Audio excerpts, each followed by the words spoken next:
तो अभी हम वो सीखेंगे कि क्लिप आई हमें किस तरह से टक करनी है। और शायद आपको वो नहीं पता होगा कि इससे भी पूरा आउटफिट बनता है, जैसे मैंने आपको क्विल्टिंग से बताया, ओके, वैसे सेम ही तरीके से क्लिप आई को भी आप टक करके पूरे आउटफिट को आप डिजाइन कर सकते हो। अब देखो कि मैं यहाँ पे पहले तो क्लिप और आई में बहुत सारी वैरायटी होती है। कई सारी क्लिप आई ऐसी है जो पैंट में टक की जाती है, कई सारे ब्लाउज में यूज होती है, कई बार टी शर्ट में भी अलग तरीके से क्लिप आई होती है। क्लिप आई का जो वेरिएशन है वो अलग अलग है। समझो कि ये हम ज्यादातर यूज करते हैं पैंट के लिए, ओके। अब देखो कि मैं आपको इसमें भी क्लिप आई में भी वेरिएशन दिखाती हूँ। देखो कि एक क्लिप है और एक आई है, तो इसमें आपको अलग अलग वेरिएशन समझ में आए, ओके। अब देखो हम यहाँ पे क्लिप और आई को टक करते हैं, बीच में ही होनी चाहिए, आपको कहीं पे भी टक नहीं करना है। तो ऐसे मैंने सेट किया। अब इसका जो होल है उसके बीच में से हम नीडल निकालेंगे नीचे से, ओके। ऐसे देखो मैंने नीडल को ऐसे खींचा ऊपर। अब इसके बाद आपको क्या करना है कि इसके एकदम बाजू में से नीडल को ऊपर से नीचे की साइड पास करेंगे।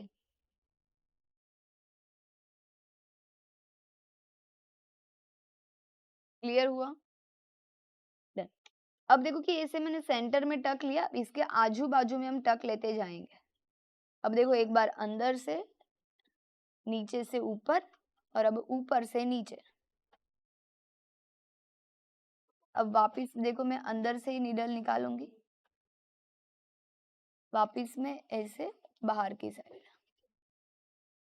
परफेक्ट। तो ऐसे आप 6 से 7 टाइम तो आपको इसी तरह से टक लगाना ही है। देखो पूरा वो फ्लावर जैसा बना है, छोटा सा फ्लावर। अगर आप इसके बीच में एक छोटा सा मोती, बीड्स हम जिसको बोलते हैं, वो आप लगा दोगे तो इसका लुक पूरा चेंज हो जाएगा। आप इसको कोई, आपको ऐसी कोई पैटर्न बनानी है फ्लावर वाली, तो इसमें भी आप आई का पूरा शेप टक करके इसकी फ्लावर कुछ पैटर्न बना सकते हो। अब इसके बाद हम क्लिप को टक करना देखेंगे, ओके। यहाँ पे मैं सेट करूंगी और अभी हम इसको टक करना देखेंगे। तो मिडल वाली लाइन है उसको हमने परफेक्ट रखा। देखो मैंने वापिस थ्रेड में नॉट लगा दिया है।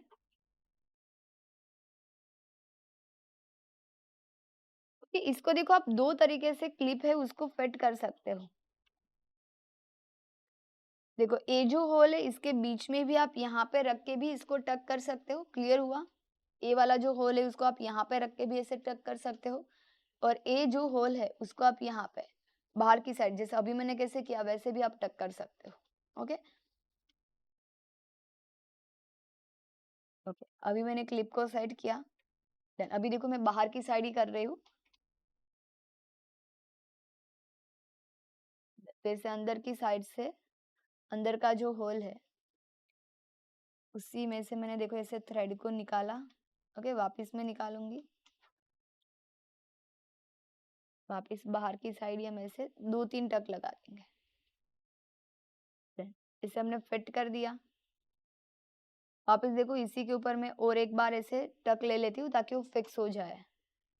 इसका मजबूत होना बहुत जरूरी है। कई बार आपके आउटफिट एक क्लिप आई के ऊपर ही होता है, अगर वो खुल गई तो आउटफिट निकल भी सकता है, तो आपको ध्यान रखना है, ओके। अब इसके बाद देखो कि इसका जो बीच का होल है ना, यहाँ से मैंने नीडल निकाला और देखो ये होल में से मैं पास कर रही हूँ।